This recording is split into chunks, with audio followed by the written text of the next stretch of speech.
Vous êtes le bienvenu, François Fillon. Merci d'être avec nous ce dimanche au grand rendez-vous. Bonjour. Bonjour.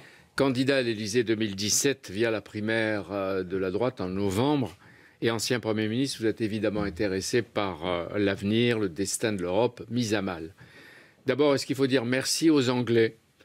Non pas parce qu'ils ont réduit la Grande-Bretagne en Petite-Bretagne, moins l'Écosse et l'Irlande bientôt, mais parce que face à un scénario inédit, ils obligent à inventer dardard une Europe enfin citoyenne, ambitieuse et conquérante. Les dirigeants de l'Europe les plus inventifs, il en reste peut-être, ont le devoir d'arrêter de se diviser d'abord, et puis de stopper le mouvement de fond qui risque de désintégrer l'édifice européen qu'ils avaient laissé se dégrader. Demain, on peut souhaiter qu'ils enrayent la progression du populisme que symbolise à Londres Boris Johnson, le clone de Donald Trump. Vous, responsable politique, vous avez aussi le devoir de suggérer, de proposer, de construire à votre place la nouvelle Europe en associant les citoyens à tous les prochains débats électoraux et aux choix politiques de 2017. Dans ce grand rendez-vous, pourrez-vous nous démontrer, à Arnaud Le Parmentier du journal Le Monde, à Michael Darmon d'ITélé, qu'au XXIe siècle, c'est une double chance d'être à la fois français et européen. Et la première question est posée par Arnaud Le Parmentier. Donc les Britanniques, M. Fillon, ont voté le Brexit jeudi, mais dès vendredi, ils ont l'air de faire de la résistance. Alors est-ce que l'on peut accepter que cela traîne ? Non, bien sûr. C'est une décision qui a des conséquences considérables sur l'avenir de l'Europe. D'abord sur l'avenir du Royaume-Uni, mais ensuite sur l'avenir de l'Europe. Et cette décision, elle ne peut pas se traduire par des incertitudes qui vont durer des années. Les incertitudes entraînant forcément des crises financières, des crises économiques, des crises de confiance. Il faut donc que les choses soient tranchées rapidement, sans agressivité à l'égard du Royaume-Uni, car ça n'est pas notre adversaire, mais sans complaisance non plus. Concrètement, parce qu'il faut, pour qu'ils sortent, qu'ils déposent à Bruxelles, qu'ils notifient le référendum et exercent l'article 50. Est-ce qu'ils doivent sortir tout de suite ? Ils doivent exercer l'article 50, en faire la demande à l'Union européenne. Ils ont un délai de 2 ans, enfin l'Union européenne a un délai de 2 ans pour régler toutes les questions qui vont se poser. Et si on peut réduire ce délai, ce sera évidemment souhaitable. Maintenant, les questions qui vont être à examiner et à trancher sont des questions considérables. D'abord, est-ce que le Royaume-Uni va devenir un État tiers ? Est-ce qu'il va rester dans une forme d'espace économique européen, ce qui suppose beaucoup de contraintes pour le Royaume-Uni qui ne correspondent pas du tout aux engagements qui ont été pris par ceux qui ont défendu le Brexit ? Ou est-ce que le Royaume-Uni cherchera à négocier une sorte de statut à la Suisse ? Alors, on va y revenir, bien sûr, mais dans les conséquences concrètes, est-ce que David Cameron doit partir tout de suite, ou est-ce qu'il faut attendre, on doit attendre jusqu'au mois d'octobre qu'il décide dans son congrès donc, de désigner quelqu'un d'autre ? C'est une décision qui appartient aux Anglais, et certainement pas. Est-ce qu'on est obligé de se plier à la chaîne ? Un nouveau Premier ministre dans quelques jours. Non, la France n'a absolument pas à se mêler de la politique intérieure de la Grande-Bretagne. C'est aux Anglais de décider quel sera leur Premier ministre et quel est leur calendrier. La question n'est pas celle du calendrier politique britannique. La question, c'est celle de la relation entre la Grande-Bretagne et le Royaume-Uni. Mais Cameron a dit que ce serait son successeur qui ferait la demande. Donc si Cameron reste 4 mois, on attend 4 mois. Non, on peut très bien exiger d'aller plus vite. C'est la première décision que doit prendre l'Union européenne, c'est, me semble-t-il, de mettre de côté tous les fonctionnaires britanniques qui siègent dans les commissions et dans les administrations européennes, de manière à ce que des décisions qui vont engager l'avenir de l'Union européenne ne puissent pas être prises avec ou sous l'influence d'hommes et de femmes qui, d'une certaine manière, ne participent plus à cet avenir. De la même façon, je pense que les parlementaires britanniques ne doivent plus participer au vote au Parlement européen. C'est-à-dire qu'il y a des symboles qui doivent permettre d'engager dès maintenant, de manière visible, physique, la séparation entre le Royaume-Uni et l'Union européenne. Est-ce que vous n'avez pas l'impression que l'Europe est prise en otage par David Cameron ? Je pense qu'il faut quand même essayer de revenir à l'origine de tout ça. On est en train d'assister à quelque chose qui ressemble à la fin d'un monde, c'est-à-dire qu'on voit que toutes les structures qu'on a mis en place au lendemain de la Seconde Guerre mondiale s'effondrent les unes après les autres. Et après la chute évidemment du bloc soviétique, on a l'Europe qui est en train de se défaire, on a les États-Unis qui changent complètement de rôle dans le monde et dont l'influence n'est absolument plus la même. Et puis on voit au Proche-Orient pratiquement tous les États qui ont été créés après la Seconde Guerre mondiale qui sont en train de se défaire, avec l'apparition partout d'une forme de violence qu'on retrouve même dans la société française et sur notre territoire. Et c'est dans ce contexte-là que s'inscrit la décision britannique et le départ des Britanniques. Donc elle doit, cette décision, nous conduire non pas à nous agiter sur notre chaise, comme la plupart des hommes politiques qui s'expriment sur ce sujet, comme des girouettes d'ailleurs, disant exactement le contraire aujourd'hui de ce qu'ils disaient hier, mais elle doit nous conduire à analyser pourquoi est-ce que cette violence est en train de s'emparer du monde et comment on la combat. Et mon sentiment, c'est qu'on la combat pas en détruisant l'Europe, on la combat au contraire en renforçant l'Europe. Ce qu'on entend depuis quelques jours, c'est tout le monde dit un référendum, il faut absolument faire un référendum, mais en même temps, en restant, on entend ça en France, dans l'Europe. En fait, en réalité, en France, à part Marine Le Pen, tout le monde veut rester en Europe. Je pense, et je pense même qu'en Grande-Bretagne, contrairement à ce qu'on pense, il y a plus de gens qui voulaient rester en Europe qu'on le croit. En tout cas, il y a au moins 2/3 de la jeunesse qui pose une question. Est-ce qu'on peut engager l'avenir d'un pays, et même plus que l'avenir d'un pays, l'avenir d'une civilisation, l'avenir de la civilisation européenne, en jouant à la roulette? Parce qu'au fond, c'est ce qu'a fait David Cameron. David Cameron a eu une politique en Grande-Bretagne qui lui sera sans doute mis à son bénéfice, parce qu'il a fait un certain nombre de choses en matière de modernisation, mais enfin il restera dans l'histoire comme celui qui aura fait sortir la Grande-Bretagne de l'Union européenne pour des raisons de politique intérieure. Donc nous, on ne va pas jouer au même jeu, on ne va pas détruire sur un coup de dé, sur un coup de nerf, ou pour satisfaire les égos d'un certain nombre de responsables politiques. Qu'est-ce qu'il faut faire ? Donc qu'est-ce qu'il faut faire ? Il faut regarder pourquoi est-ce qu'aujourd'hui l'Europe ne fonctionne pas. Pourquoi est-ce qu'en tout cas elle est rejetée par les peuples. Je pense qu'elle est rejetée par les peuples parce que d'abord elle est inachevée. Il y a depuis le début des années 80, on a laissé en plan 2 grands chantiers. On avait promis aux Européens des frontières, Schengen. Ces frontières n'ont jamais existé, en tout cas elles n'ont jamais été correctement surveillées et contrôlées. Ensuite, on leur a promis une monnaie, et cette monnaie devait être un instrument non seulement de stabilité, ce qu'elle a été, mais aussi un instrument nous permettant d'échapper à la domination du dollar et à la domination des États-Unis. Et là, c'est l'échec complet. Oui, alors donc ça veut dire qu'il faut maintenant régler ces questions-là. Il faut approfondir la question des frontières, la question de la sécurité. Quelle voie ? On a vu François Hollande qui a recueilli les avis de tous les chefs de parti hier. On a vu Nicolas Sarkozy, d'ailleurs, qui est allé tout seul. Quelle voie, quelle influence d'abord, ça doit pas se faire dans la précipitation. C'est pas en 48 heures qu'on va changer le destin et engager le destin du continent européen. Oui, il y a beaucoup d'agitation, beaucoup de panique, beaucoup de responsables politiques qui veulent simplement s'exprimer, parler, ne pas donner l'impression d'être à côté de l'histoire qui est en train de se faire. Mais l'histoire, elle se fait pas comme ça. C'est normal qu'il n'y ait pas de proposition qui soit faite, alors qu'on sait depuis un an qu'il y a un référendum à grand risque. La preuve, il s'est réalisé. Alors, si vous me lisez de temps en temps, il m'arrive de faire des propositions sur ce sujet, et depuis longtemps.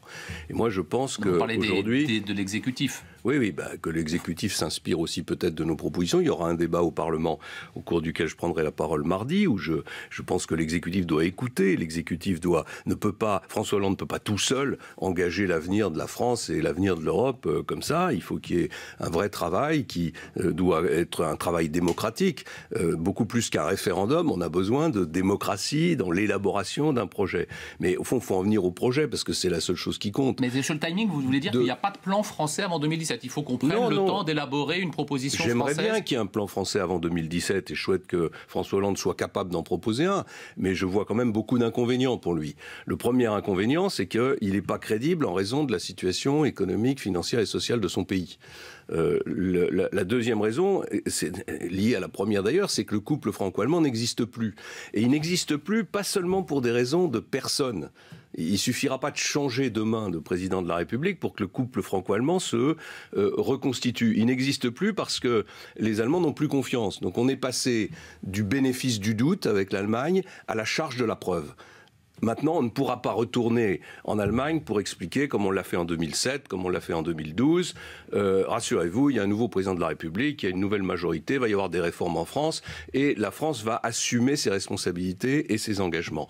Donc c'est très difficile pour François Hollande aujourd'hui, compte tenu de cette situation, de déclencher une initiative européenne qui soit crédible. On ne peut pas relancer l'Europe tant que la France n'est pas redressée, c'est ça que vous dites en fait. En tout cas, il faut que la France fasse la démonstration qu'elle va se redresser. Il faut que les choses soient menées de manière parallèle. On ne va pas attendre le redressement français pour prendre des initiatives européennes. Mais il faut quand même qu'il y ait une crédibilité de la parole française. Et moi, ma crainte, et c'est plus qu'une crainte, c'est qu'en réalité, il y ait beaucoup d'agitation pendant quelques semaines, et puis qu'ensuite on retourne au business as usual. La Commission va reprendre la main.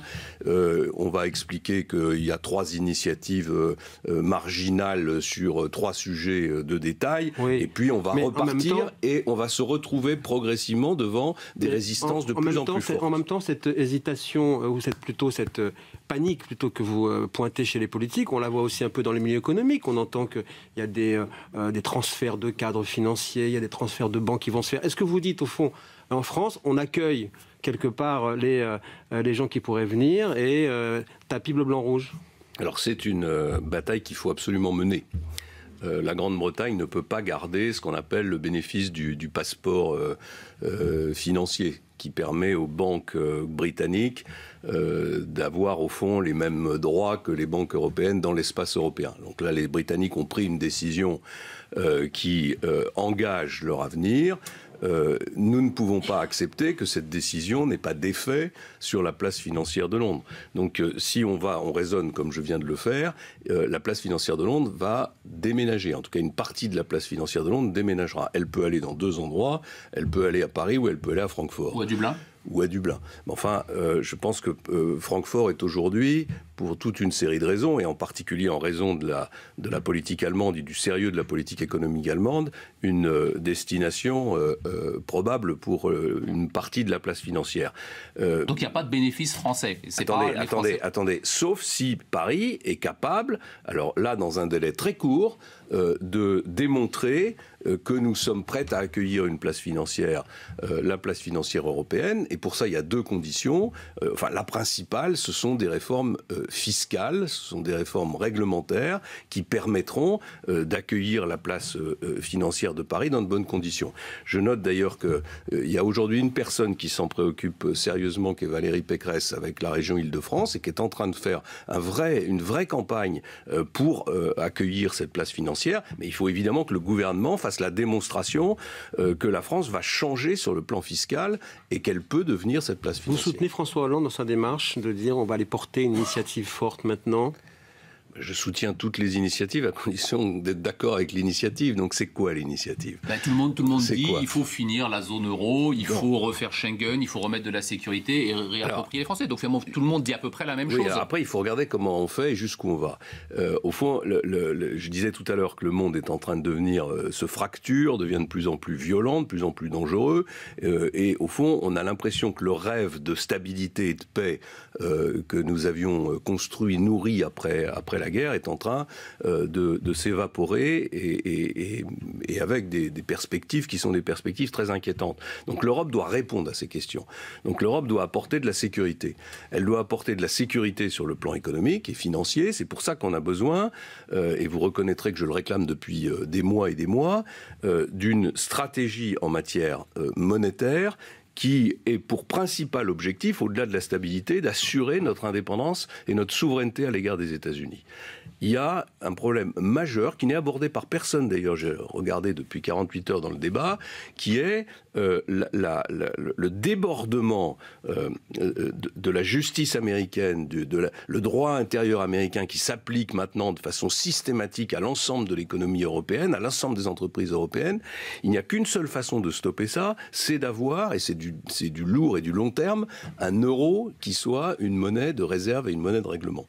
Pour que l'euro soit une monnaie de réserve et une monnaie de règlement, il faut qu'il y ait une harmonisation fiscale, au moins au niveau de la fiscalité des entreprises de la zone euro. Donc le premier objectif, ça doit être de constituer un gouvernement de la zone euro avec les chefs d'État et de gouvernement. On va voir tout à l'heure quel est le deuxième objectif de François Fillon. On marque une pause. Et surtout inviter François Fillon. Vous avez parlé tout à l'heure de girouette en parlant de politique. À qui vous pensiez ?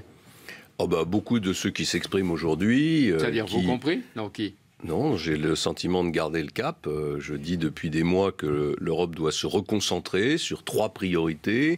La compétitivité économique avec une notion de protection des intérêts économiques et financiers européens, la sécurité des citoyens avec les frontières et la défense, je voudrais qu'on puisse parler de la défense, et une politique d'éducation. Je pense que le principal défi que l'Europe doit relever, c'est d'être à la hauteur en matière de nouvelles technologies, en matière d'évolution des connaissances, et pour ça, on a besoin d'une politique d'éducation européenne. On a besoin d'une sorte de... Est-ce que c'est à chaque dirigeant, dans chaque pays européen et en France, à chacun de proposer sa propre réforme ou son propre projet de l'Europe de demain ? Il faut procéder avec méthode. Il y a un premier sujet qui est comment on négocie le départ de la Grande-Bretagne, qui doit être la priorité aujourd'hui des gouvernements européens. Donc on n'entre pas dans l'agenda de M. Cameron, on essaie d'accélérer. On n'entre pas dans l'agenda de M. Cameron, on essaie d'accélérer, on fait comprendre aux Britanniques qu'ils ont pris une décision qui est lourde de conséquences, on ne leur fait pas la guerre, on ne les sanctionne pas comme j'ai entendu le proposer ici ou là de façon stupide, mais en même temps, pas de complaisance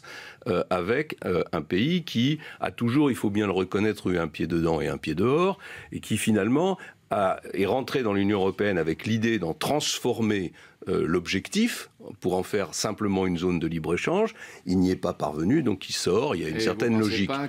Mais ensuite, il faut, ou de façon simultanée, il faut engager dans tous les pays européens, et principalement dans les 6 pays fondateurs, un débat démocratique qui permettent à tous les responsables politiques d'exprimer leurs idées, de participer à la construction d'un projet. Mais d'abord autour du noyau des 6, oui, avant d'aller à 12, à 15, à 27 et surtout plus d'élargissement. Et c'est pour ça que je parle de la zone euro comme priorité, parce que la zone euro existe, elle est pour l'essentiel composée des membres fondateurs, même si elle a été élargie, et on peut en modifier le fonctionnement sans nouveau traité. C'est-à-dire que la politique que je propose... Sans nouveau traité. Oui, la politique que je propose qui consiste à dire on va faire de l'euro une vraie monnaie de réserve et de règlement, avec une mécanique d'harmonisation de la fiscalité des entreprises, ça ne demande absolument pas de traité. Donc le projet à droite qu'on entend de Nicolas Sarkozy, de Bruno Le Maire, d'avoir un nouveau traité refondateur européen, vous pensez que ça n'est pas la priorité ? Je pense que ça viendra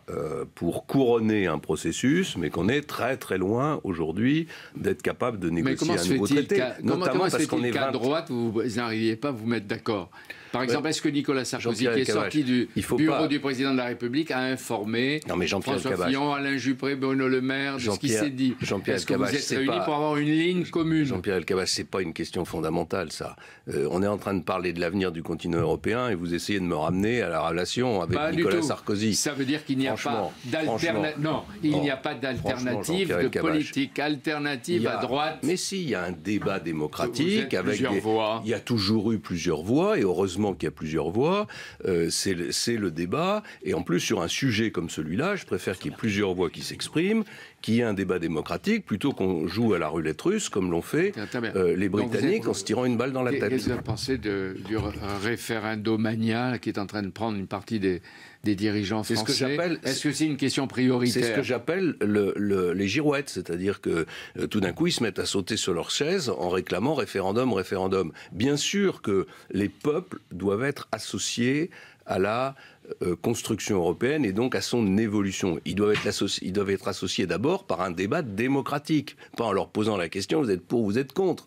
La question qui doit leur être posée, c'est quel est votre avis sur telles ou telles initiatives? Si on avait demandé aux Anglais, par exemple, s'ils sont pour la fin d'Erasmus ou s'ils sont pour la fin du passeport financier pour les banques britanniques, je ne sais pas s'ils auraient répondu de la même façon. Donc le débat doit avoir lieu et ça ne doit pas être un débat de politique intérieure. Est-ce qu'il faut faire confiance à ceux qui ont été d'une certaine façon les fossoyeurs médiocres de l'Europe? Ceux qui n'ont pas su réagir, réinventer. Est-ce que c'est eux qui doivent contribuer au salut, à la renaissance de l'Europe? Oui, c'est trop facile, ça. C'est l'ensemble des responsables politiques et des citoyens européens qui ont aussi un peu laissé le projet dériver. Nous sommes tous coupables. Je pense que oui, ou fautifs. Largement, oui. La première erreur, elle a été de laisser se faire l'élargissement. Voilà. Et en même temps, il faut reconnaître que c'était très difficile de refuser à des pays qui avaient été martyrisés pendant des années et des années. C'était très difficile de ne pas leur ouvrir les bras. Mais là, on a fait une erreur stratégique parce qu'on a rendu ingouvernable l'Europe. Et aujourd'hui, c'est la réalité. Pourquoi est-ce que l'Europe est bureaucratique? Pourquoi est-ce qu'on dit qu'elle est bureaucratique? Elle est bureaucratique parce qu'il n'y a pas de responsable politique. Personne ne dirige l'Europe. Et justement, peut-être... Même pas Madame Merkel. Peut-être c'était en germe de ce à quoi on assiste aujourd'hui. Est-ce que vous craignez un effet domino? Il y a des élections en Espagne aujourd'hui. Il y aura un effet domino si l'Union européenne donne le sentiment que son seul objectif, c'est de calmer le débat et de reprendre la marche habituelle. Si c'est le cas, il y aura un effet domino. Donc c'est pour ça qu'il faut maintenant faire des propositions. En Allemagne, Mme Merkel n'a pas l'air d'être pressée. Elle dit qu'il faut réagir avec calme. Donc on a les Français qui disent qu'il faut relancer l'Europe refondée. On a la réunion des fondateurs. Et Mme Merkel dit soyons calmes. Mais il faut faire, comme d'habitude, le compromis entre la patience de Mme Merkel et l'impatience des Français. Parce qu'elle fait tout pour récupérer les Est-ce qu'on peut vous poser, François Fillon, quelques questions? C'est le compromis des deux qui va permettre d'avancer d'une manière qui soit raisonnée et précise tous ensemble. D'abord, est-ce que vous remettez en cause la construction de l'EPR à Hinkley Point par EDF en Angleterre? En aucun cas. Pourquoi ça? Pourquoi payer 24 milliards d'investissements pour les Anglais qui ne veulent pas s'engager? Si on investit en Grande-Bretagne, c'est pas pour faire plaisir aux Anglais, c'est pour en récupérer des bénéfices. Donc ou bien c'est un investissement financier qui rapporte à terme à la France et à EDF, et on le fait, ou bien c'est... Mais vous êtes favorable ou pas à ce projet? Et si vous êtes favorable au projet, je suis favorable à ce projet si on me démontre qu'il est... Donc on ne vous l'a pas démontré? Non, pas encore complètement. Très bien. Autre question. Tout à l'heure, vous avez parlé de Valérie Pécresse et ce qu'elle propose, avec raison, pour les entrepreneurs anglais. Est-ce qu'il ne faut pas mettre à notre tour un drapeau ou un tapis bleu, blanc, rouge pour les entrepreneurs, les investisseurs, les étudiants qui veulent venir ici? Oui, mais alors il va falloir changer profondément nos règles fiscales. Parce qu'il ne suffit pas de dire qu'on déroule le tapis rouge. Tant qu'on a une fiscalité de l'investissement en France qui est totalement confiscatoire et qui conduit à laisser notre pays progressivement se faire racheter par les fonds de pension anglo-saxons, il n'y a aucune chance que le tapis rouge que nous déroulerons soit accueillant. Donc il faut faire des réformes structurelles, des réformes profondes. C'est tout l'enjeu du projet présidentiel que je porte. L'accord du Touquet, est-ce que désormais ce sont les Anglais qui doivent tenir la frontière de l'autre côté du tunnel sous la Manche, ou les Français doivent continuer de le faire? Est-ce qu'il faut dénoncer cet accord? Je pense que Xavier Bertrand a raison de réclamer la renégociation des accords du Touquet. Les accords du Touquet se situaient dans le contexte d'une Grande-Bretagne qui faisait partie de l'Union européenne avec une négociation. Cette négociation a été rompue, l'équilibre est rompu, donc on doit remettre en cause les accords du Touquet, bien sûr. Tout à l'heure, vous disiez qu'il n'y avait pas de projet français. Est-ce que François Hollande vous a fait la confidence qu'il n'avait pas de projet? Non, je n'ai pas dit qu'il n'y avait pas de projet français. J'ai dit que pour l'instant, il y a de projet nulle part. Il y a de projet nulle part. Pour l'instant, il y a beaucoup de commentaires, d'agitation. Vous pensez qu'ils n'ont rien fait avant? Qu'ils ne se sont pas ça, c'est clair. Moi, je l'ai réclamé à plusieurs reprises. Je pense que ça a été une grave erreur que de négocier avec David Cameron des concessions avant le Brexit.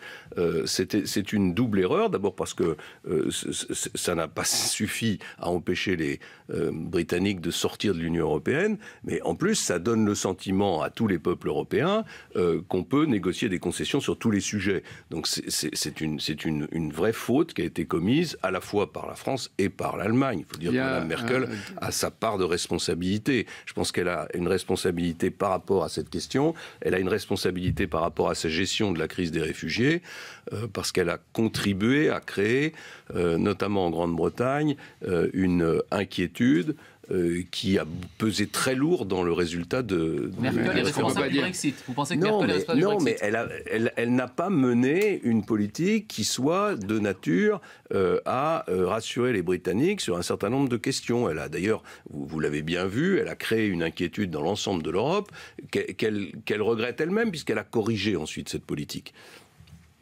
Mais on peut se poser la question quand on y réfléchit, parce qu'on rend souvent la Commission de Bruxelles responsable, comme une sorte de bouc émissaire. Mais on peut aussi dire, est-ce qu'il n'y a pas une conception craintive, plaintive des États? Par exemple, qui a nommé, vous étiez au gouvernement, qui a nommé les commissaires et le président de la Commission? L'actuelle Commission, l'actuelle Commission, c'est le gouvernement actuel. Mais enfin, c'était pas beaucoup mieux avant. Qui a cédé à Matteo Renzi pour nommer ministre des Affaires étrangères de l'Europe? Madame Mogherini, qui est archi nulle et médiocre. Ça, c'est vous qui le dites. Oui, c'est moi, mais je ne suis pas le seul. Qui a choisi le plus petit dénominateur commun pour les nominations et les décisions, s'ils ne sont pas les États? Bien sûr, mais c'est pour ça qu'il faut changer le mode de fonctionnement européen. C'est pour ça que... C'est une sorte d'autocritique oui, aussi, oui, de bien sûr. Premier ministre. Oui, enfin avec le président de la République. Oui, absolument. Et il ne vous a pas échappé qu'à plusieurs reprises, j'ai fait des propositions dans ce domaine pour que le président de la République, Nicolas Sarkozy aussi d'ailleurs, avait fait des propositions pour qu'on ait un président de la Commission qui soit, comment dirais-je, une symbolique, personnalité politique qui incarne quelque chose et qui ait plus d'autorité. Vous avez renommé Barroso. Bon. Oui, parce que à 28, il y avait un consensus. Mais aujourd'hui, il y avait un consensus à 28, et c'est le signe, c'est le symbole de l'absence d'autorité en Europe. Au fond, il n'y a pas de gouvernement de l'Europe, parce que à 28, on passe son temps à ergoter sur des décisions qui en réalité d'ailleurs n'en sont pas. Donc il faut en tirer les conséquences. Ça ne fonctionnera jamais à 28.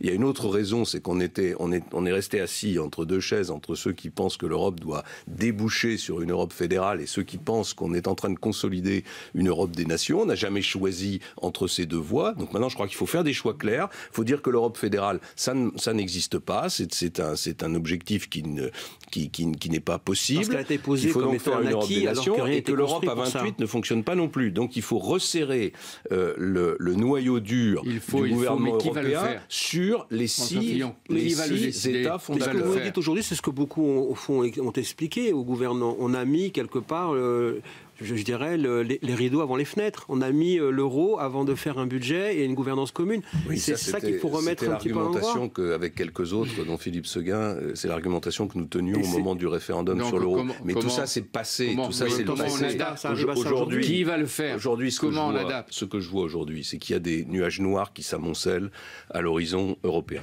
Il y a ce que j'appelle moi le totalitarisme islamique, c'est-à-dire ce mouvement totalitaire qui est en train d'embraser une immense partie du monde et qui constitue une menace directe et durable pour nous, à laquelle on doit faire face. Et l'Europe n'a rien fait. Les seuls qui font quelque chose, ce sont les Français, avec des moyens qui sont des moyens malheureusement limités. Donc il y a besoin d'une politique de sécurité européenne. Il faut que les Allemands comprennent que les Américains ne les protègent pas et ne les protégeront jamais contre ce danger-là.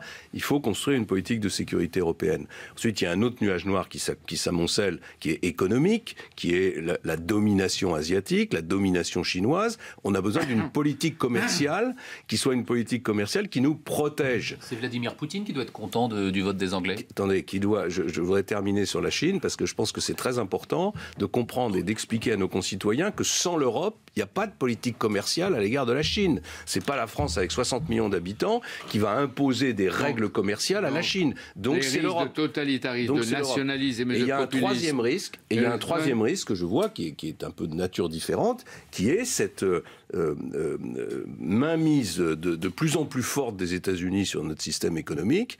C'est une véritable perte de souveraineté. Ce que vous avez dit tout à l'heure. Et ce qui est amusant, c'est que John Kerry sera à Bruxelles et à Berlin peut-être demain. Il vient, hein? C'est très intéressant, mais enfin, à Londres et à Bruxelles, ce que je réclame, c'est que chacun reste chez soi, que les États-Unis s'occupent de leurs affaires et l'Europe des siennes. Et pour ça, ça suppose d'avoir une monnaie européenne qui assure notre indépendance face au dollar. Au moment du débat sur la création de l'euro, un des arguments qui était mis en avant par les tenants de l'euro, c'était celui-là. C'était de dire on va pouvoir avoir une monnaie européenne qui assurera à l'Europe sa souveraineté et son indépendance. Et bien maintenant, il faut le faire. Il y a de très nombreux articles dans toute la presse française et internationale, etc., souvent de grande qualité, ceux dans le Parmentier dans le Monde, etc. Mais il y a un article de Bernard-Henri Lévy assez libre et fort et qui dit le Brexit, c'est la victoire de la droite dure contre la victoire de la droite modérée. Non de la démocratie, mais de la démagogie, c'est la victoire non du peuple, mais du populisme. Est-ce que vous y souscrivez? Non, je pense que Bernard-Henri Lévy est aussi, d'une certaine façon, indirectement responsable d'une partie de cette situation par une analyse des relations internationales qui est totalement contraire à nos intérêts. Et qui a été suivi par vos amis, vos gouvernements à l'époque. Et qui a été parfois suivi par plusieurs gouvernements. Je confirme. Oui, c'est ça. Et des présidents. Et les Anglais, etc. Nous nous retrouvons avec vous pour la dernière partie de cette émission, François Fillon. Et François Fillon, candidat à l'Élysée 2017 via la primaire et ancien Premier ministre. Aujourd'hui a lieu le référendum 1 million de personnes, Loire-Atlantique, sur l'aéroport Notre-Dame-des-Landes. Si le oui l'emporte, a dit le Premier ministre Manuel Valls, les travaux commenceront dès l'automne. Est-ce que vous êtes d'accord? Est-ce qu'il faut se débarrasser assez vite des zadistes et des empêcheurs d'appliquer la loi? Je vous réponds tout de suite, mais si vous me permettez, je voudrais vous dire une dernière chose sur la situation européenne. Je pense que la jeunesse européenne est la plus concernée par les questions dont nous débattons. Et au fond, c'est elle qui devrait être interrogée en premier. J'ai presque envie de dire que les jeunes devraient avoir 2 voix dans un référendum sur l'Union européenne. S'ils avaient eu 2 voix en Angleterre, il n'y aurait pas eu de Brexit. Exactement. Et donc, je ne voudrais pas que cette émission se termine sans qu'on ait pu dire que la troisième priorité du redressement de l'Europe, c'est une politique d'éducation européenne. C'est-à-dire une politique scientifique, une politique d'innovation et une politique d'échange entre les Européens. C'est fondamental parce que c'est le principal défi, au fond, que l'Europe va devoir relever. Mais je réponds maintenant sur Notre-Dame-des-Landes. D'abord, je souhaite de tout mon cœur et de toutes mes forces que la réponse soit oui à ce référendum, parce que l'aéroport de Notre-Dame-des-Landes est nécessaire, parce que c'est un bon projet, c'est un bon projet pour l'Ouest français. En plus, c'est un projet qui est intelligent pour la région nantaise et qui est moins coûteux pour les contribuables que l'extension de l'aéroport actuel. Et si le oui l'emporte, il faut immédiatement faire évacuer les zadistes, qui d'ailleurs auraient dû être évacués depuis 4 ans, qui occupent illégalement le territoire. Et puis, il faut que le gouvernement fasse preuve de fermeté à l'égard de ceux qui détruisent à peu près 4 fois par mois le centre-ville de Nantes. Voilà, Michael Darmon. Les mobilisations contre la loi El Khomri continuent. Est-ce que, au fond, ce conflit n'est pas déjà terminé et la CGT veut le continuer? Ce conflit, je ne sais pas ce que vous voulez dire. C'est-à-dire que les grèves sont de moins en moins, les grévistes sont de moins en moins nombreux. Bien sûr, mais il n'y a jamais eu une mobilisation très forte contre ce texte. Le nombre de manifestants, il n'y a jamais eu de grève dans les entreprises privées qui sont pourtant les plus concernées par ce texte. Le pays a donné l'impression d'être bloqué. Est-ce que vous avez beaucoup de sionistes, si je peux me permettre, au Sénat? Ils sont en train de travailler sur le projet qu'ils vont remettre ou qu'ils ont voté ou qu'ils vont voter. C'est fait. Cette nuit, la nuit dernière, il y a les vendredi soir. Très bien. Merci. Les sénateurs qui ont participé, etc. Le texte va aller après à l'Assemblée, etc., etc. Est-ce que le projet est trop libéral et est-ce que vous avez retenu de ces manifestations le fait que s'il y a alternance, ce syndicat du refus, plus ses alliés, plus la force ouvrière, peut empêcher les réformes en France? Je m'étouffe quand j'entends parler de texte trop libéral dans un pays qui consacre près de 60% de sa richesse nationale à la dépense publique. C'est un débat ridicule. On est les seuls à avoir un débat pareil. Ce que proposent aujourd'hui les plus libéraux d'entre nous, c'est de passer de 57% de prélèvements obligatoires à 52%. Voilà. On restera encore un pays, je vous assure. Donc on peut réformer. Voilà. Ça, c'est la première chose. La deuxième chose, c'est qu'on peut réformer. On peut réformer à condition de ne pas tromper les Français au moment de l'élection présidentielle. Il y a une imposture dans l'élection présidentielle de François Hollande. On ne peut pas se présenter en disant « j'aime pas les riches, je vais leur flanquer une taxe à 75% et il n'y a pas de crise » et revenir 4 ans après flanquer de M. Macron banquier d'affaires. Non, mais c'est très important. C'est pas parce qu'on l'a répété. C'est pas parce qu'on l'a répété plusieurs fois. D'entreprise d'innover si la situation a changé. À condition que vous-même, quand vous étiez au pouvoir, vous avez eu la crise en face de vous en 2008. Vous avez été amené à trouver des solutions. Ça n'est pas innover. Ça n'est pas innover. C'est dire aux gens qui ont voté pour vous, je vous ai trompé, je vous ai raconté des histoires. Donc c'est compréhensible qu'il y ait une réaction hostile d'une partie de son électorat. La deuxième chose, pour vos réformes, vous êtes le candidat de droite qui a le programme le plus libéral, si on peut parler comme ça. Est-ce que, au vu de la réaction des Français, qui n'est pas seulement les socialistes, vous ne dites pas ça va être plus dur que prévu pour mettre en œuvre les réformes? Je ne le crois pas du tout. Quand j'ai eu l'honneur de faire la réforme des retraites en 2003, il y a eu 2,5 millions de personnes dans la rue. C'est 20 fois plus que ce que Mme El Khomri a réussi à faire. Et alors la réforme, on l'a fait. Elle s'applique et d'ailleurs personne ne l'a jamais remis en cause. Et je pourrais prendre beaucoup d'autres exemples. Je pense que la résistance au changement en France, elle est plus forte dans la tête des dirigeants politiques et des commentateurs que dans la tête du peuple français lui-même. Est-ce que vous vous sentez engagé par les investitures qui ont été décidées dans votre parti ces derniers jours? Il n'y a pas d'investitures qui ont été décidées. La commission d'investiture... 400 et quelques. Écoutez-moi, la commission d'investiture ne décide pas. Elle propose des investitures qui seront ratifiées par un conseil national qui aura lieu après la primaire. Et donc après la primaire, si je gagne cette primaire, je regarderai ces investitures en fonction notamment évidemment de l'efficacité électorale, mais aussi en fonction d'un certain nombre de critères éthiques. Vous dites, François Fillon, si vous gagnez la primaire, est-ce que vous demandez à tous, y compris à Nicolas Sarkozy, de vous faire élire et de faire campagne pour vous? Évidemment, c'est le jeu de la primaire. Si on organise une primaire aujourd'hui, c'est parce que nous savons que nous ne pouvons pas aller en ordre dispersé au premier tour de l'élection présidentielle, sinon les idées de la droite et du centre seraient absentes du deuxième tour. Et si c'est Nicolas Sarkozy qui gagne la primaire, est-ce que vous vous engagez ici à aider à la réélection de Nicolas Sarkozy? Cette question ne se posera pas parce que je vais gagner la primaire, Jean-Pierre Elkabbach. C'est l'auto-persuasion. Ça, c'est les fans qui sont là. Oui. Les critères vous avez parlé de critères éthiques, je reviens là-dessus. Ça veut dire que les investitures, certaines ne sont pas éthiques? Il y a des interrogations. Et non, monsieur le Parmentier. Voilà. Je pense que pour établir l'autorité de l'État, il faut que les dirigeants politiques soient irréprochables. On ne peut pas demander aux Français d'appliquer la loi quand les dirigeants ne l'appliquent pas eux-mêmes. Donc les gens qui ne paient pas leurs impôts, pour le prompteur, j'appuie aussi sur le noir, là, sur l'espèce de truc noir, qui ne sont pas déclarés, ou ceux qui ont des affaires dans tous les sens, ils ne devraient pas pouvoir accéder aux responsabilités au sommet de l'État, parce que sinon, il n'est pas possible de rétablir l'autorité de l'État. Donc c'est dans ce sens-là que je réexaminerai les investitures. L'hypothèse que vous avez avancée tout à l'heure ne se produit pas. Bonjour. Et pour éviter une grande déprime, qu'est-ce que vous faites si vous n'êtes pas vainqueur de la primaire? Mais je n'envisage pas cette question. À l'Élysée. Je n'envisage pas cette hypothèse, monsieur Elkabbach. Le 2 juillet, il y a un conseil national. Nicolas Sarkozy va présenter son bilan, donc à la tête du parti depuis 2 ans. Pour vous, il a été un bon président de parti? C'est pas du tout ça. Écoutez, il a été élu par les militants, il a dirigé le parti, j'ai pas de commentaires à faire. On est, chacun l'a compris. S'il n'avait pas dirigé le parti, dans quel état serait le parti? Il n'y avait pas eu une opération malhonnête à l'occasion des élections de 2012, le parti aurait été dirigé. Et il y a beaucoup de gens qui aujourd'hui sont dans la compétition là, et qui ont participé à cette opération qui a consisté à me voler la victoire.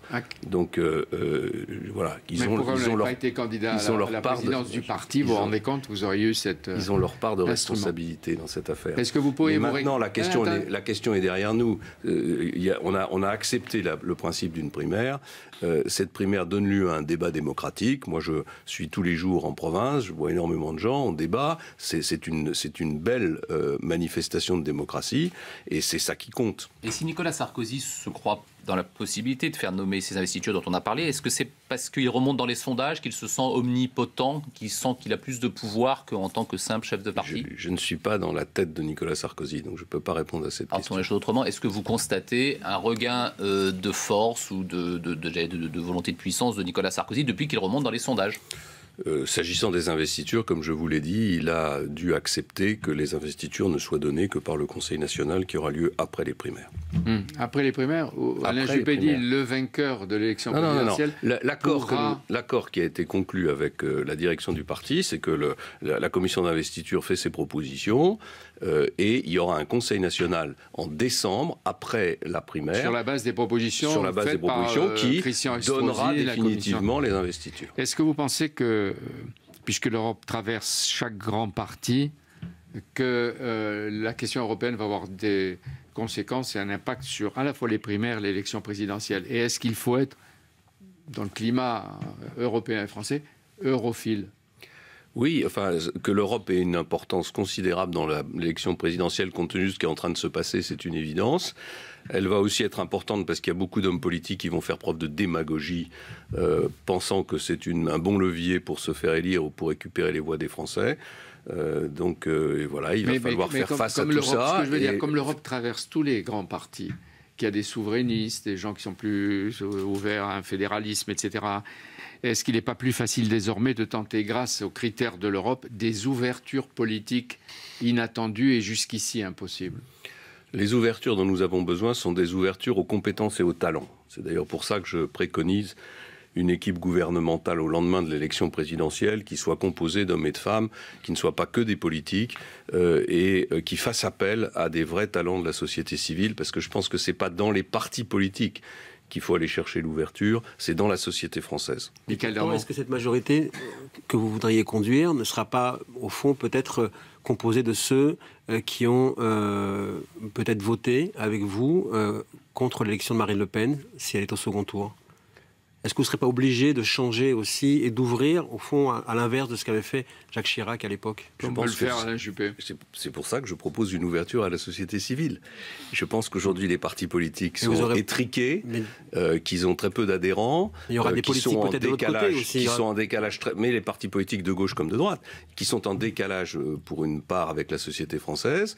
Et donc, il faut sortir du seul face-à-face entre les partis politiques, et la seule façon d'en sortir de manière intelligente, c'est de faire appel à des talents de la société civile, c'est-à-dire à des hommes et des femmes qui représentent d'abord une compétence. Ne sont pas seulement chez les politiques et dans les partis. Une compétence et je dirais plus qu'une compétence, une autorité morale.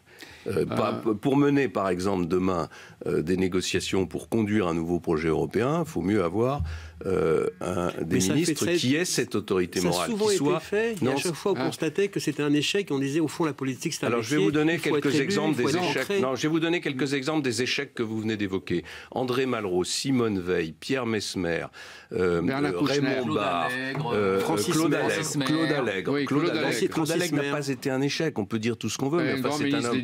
Il a dit des vérités. Hubert Curien a été un remarquable ministre de la Recherche. Voilà, il y en a plein d'autres. Donc ça, ce sont les politiques qui se sont inventés un discours pour exclure les gens de l'extérieur en disant ils n'ont pas les codes, donc on les accueille pas dans la secte. Il y en a une qu'on a oubliée. Est-ce que vous excluez la réélection de François Hollande?